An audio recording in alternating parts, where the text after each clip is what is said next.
Hi, today we're going to talk about fall bulb planting tips. My name is Erica. I am the IPM manager and grower here for Glover Nursery. I am a professional horticulturist. I help deal with a lot of different kinds of things here at the nursery. And today I'm going to give you some pointers on what to keep in mind when you are planting your bulbs this fall for next spring. And if you stay with me till the end, I'm going to go over a couple of my favorite bulbs and why. So the first thing that you probably should take into account when you are planting your bulbs is site selection, a planting plan.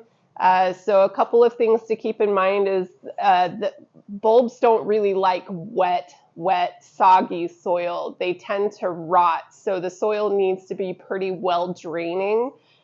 So if you're looking around in your yard, take account of the sun exposure, the type of soil, how wet that spot is, if there are any sorts of obstructions like tree roots or large boulders or rocks that might be in the way, lines of sight. So if you stand back and look at your yard, where would the bulbs be most effective for pops of color in the spring? So the planning, the layout, those are going to be some of the first things to consider. You may also want to think about the shape of the bulb planting beds, whether or not you're going to have one grouping over here and another grouping over there, or you're going to have a large area. Either way, odd numbers tend to look more natural than even numbers, and natural curved lines, informal shapes tend to be more pleasing to the eye than very laid out modern type rows.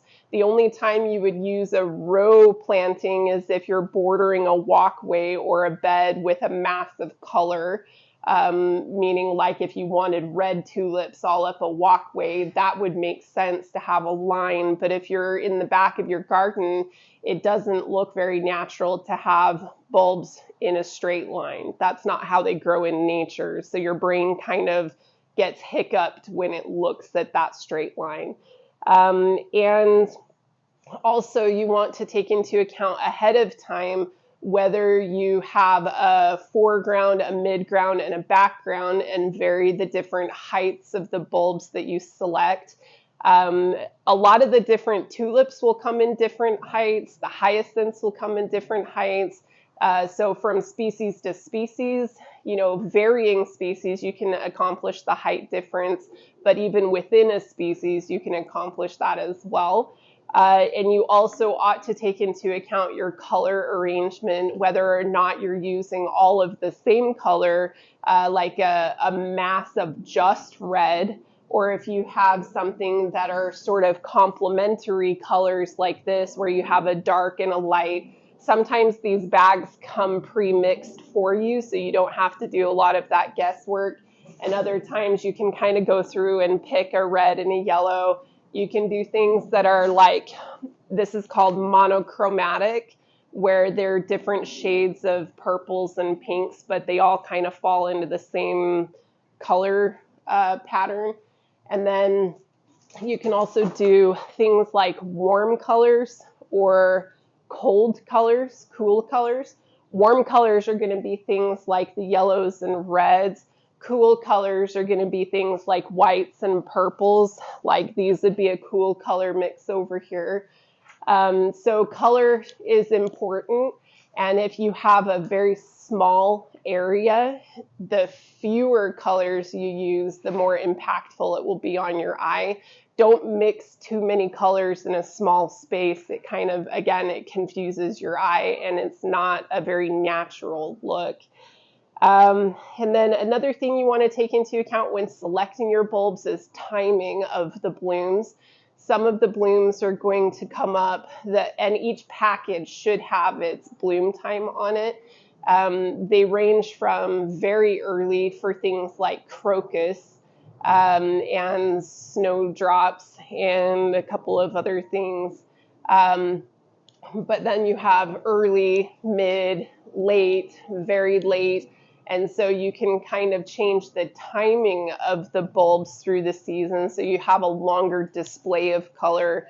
A lot of these flowers, even though they're up for a week or two for each bloom, that's it. So it's better if you alternate and have a longer bloom cycle.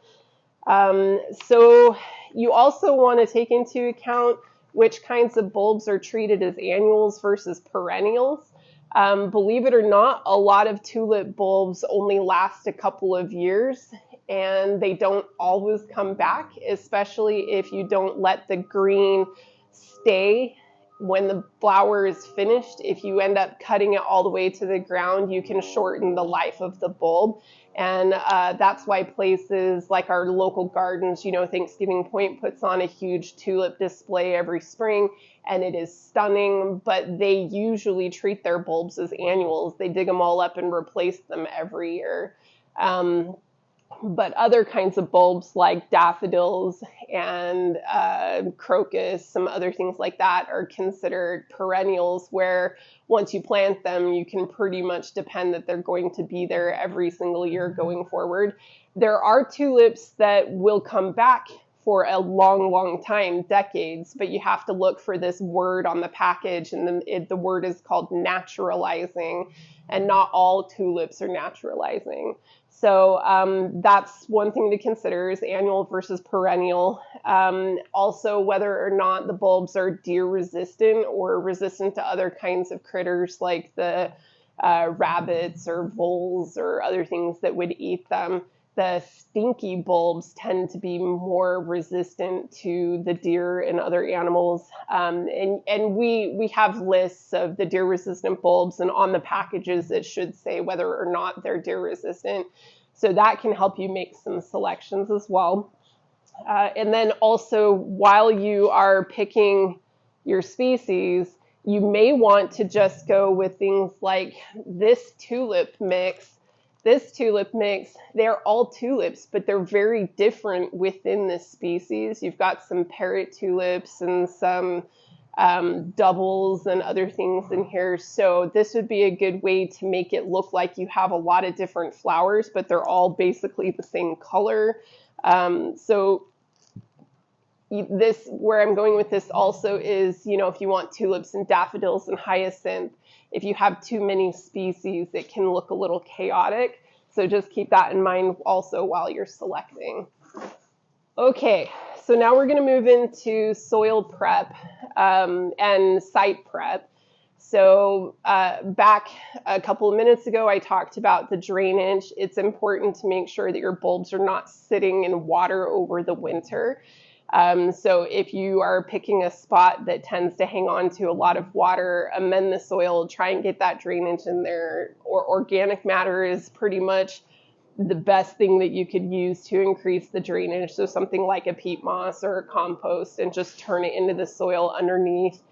Make sure that you are cleaning any debris and weeds out of the area before you start planting. It just makes everything quite a bit easier. Side note, don't ever add sand to a clay because you'll end up with cement. The sand are bigger particles, but it does not increase drainage. Now we're going to get into the actual planting guidelines. Timing is important. Typically, you would want to plant between something like 8 to 10 weeks before the ground freezes, or when the nighttime temperatures are consistently in the 40s or 50s. And in northern Utah in the Salt Lake Valley, that's right about now, which happens to be mid-October. Our ground up here usually ends up freezing in December, so you're right about that 8 to 10 week mark right now. Great time to plant bulbs. And the depth of the bulb when you're planting it should be, here's some loose bulbs. It should be 3 times as tall as the bulb. So if this bulb is 2 inches tall, your planting depth should be 6 inches deep. So if you're not sure how deep to plant it, just use that 3 to 4 times rule. 3 times is pretty safe. Otherwise, the packages should have guidelines on how deep to plant the bulbs. There are different tools you can use to plant the bulbs. Things like these bulb diggers. These take a little core of soil out and you can lift it, put the bulb in, and then get the soil back in there. Some of these are like spring-loaded, spring action, where they have little, teeth that open like this, so you can do something like that as well. And then you can use things like augers. This would be put into a drill and it just turns and opens up a hole, and then you can drop the bulb in and close off the hole again. And then a lot of the just regular hand trowels, a lot of those trowels have markings on them that indicate the depth. And you can just look at the depth and go, okay, that's a 6-inch hole. And making sure that you're getting your bulbs deep enough is important. If they're too shallow, they won't root very well. If you are digging and you hit something and you can't quite get the hole deep enough, you can add soil to the top of that mound to make that depth appropriate for the bulbs you're planting. Before you get started, always wear gloves when planting bulbs. There are some bulbs that can cause allergic reactions. They can make you itch. And speaking from personal experience, it's easier just to wear gloves in the first place and not touch your face and itch for hours after. Okay, so the methods for planting, there are things like trench planting, where you just dig a big wide area, lay all of your bulbs in it, and then cover it all back over at once. You can dig single holes or small areas like this, where you lay all your bulbs and fold them back in. You can also do something that's called lasagna layering. Lasagna layering in the case of bulb planting has to do with the depth of the species of bulbs. Like some tulips want to be this deep, where the daffodils want to be this deep and the crocus want to be this deep. So you can use the same hole, plant your tulips in the bottom and fill them in, plant a different kind of bulb right on top, fill it in, plant another one on top, fill it in, and then you can have one very, very dense planting of flowers right in the same spot. So that is one possibility as well. And then with the angle of the bulb, most people have the knowledge that it goes pointy side up. But if you're ever planting a bulb and you don't know which side is the pointy side, like maybe the bulb got a little bit damaged or it's crocus and it's really small and you can't quite tell, you can always plant the bulb on its side like this.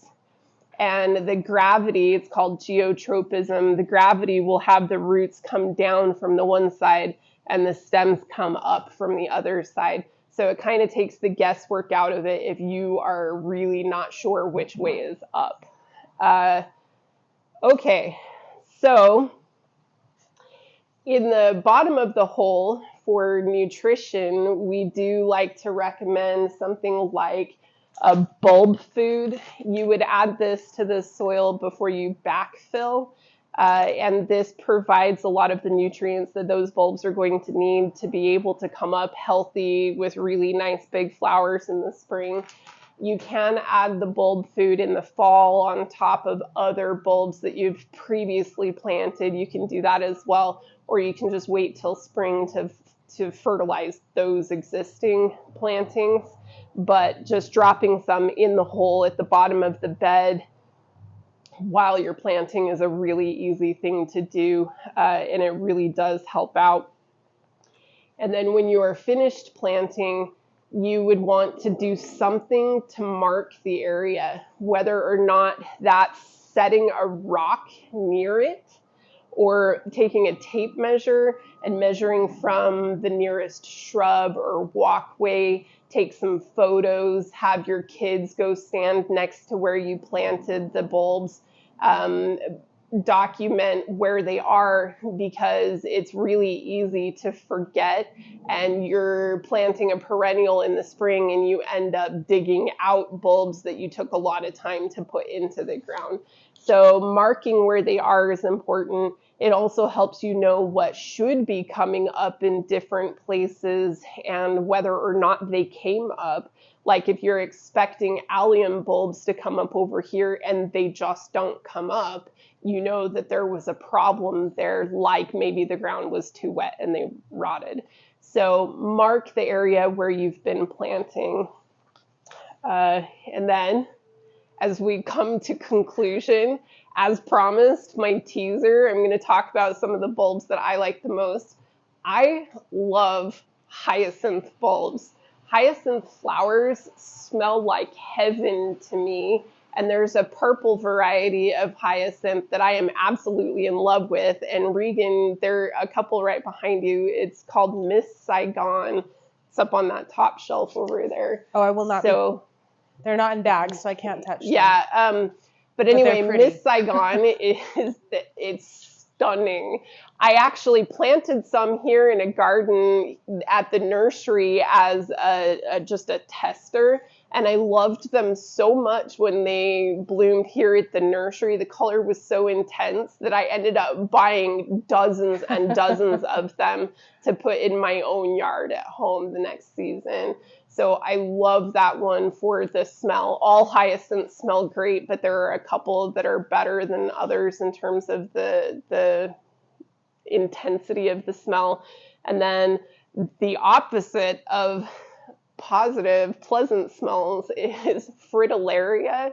These crown imperials, they are a beautiful flower. I absolutely love the flower, but the bulbs smell like skunk.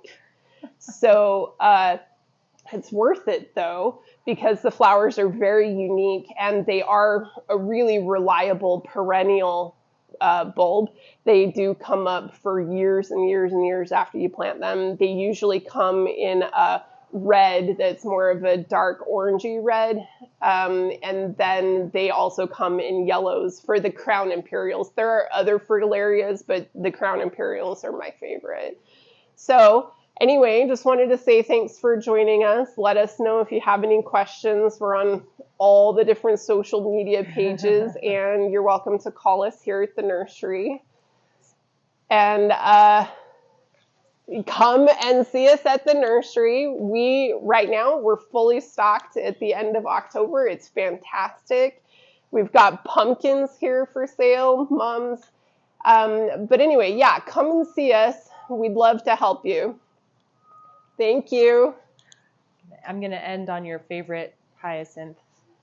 Okay, yeah, over there. Miss Saigon. It's such a rich color. I love it. Beautiful. Thank you, Erica. Thank you.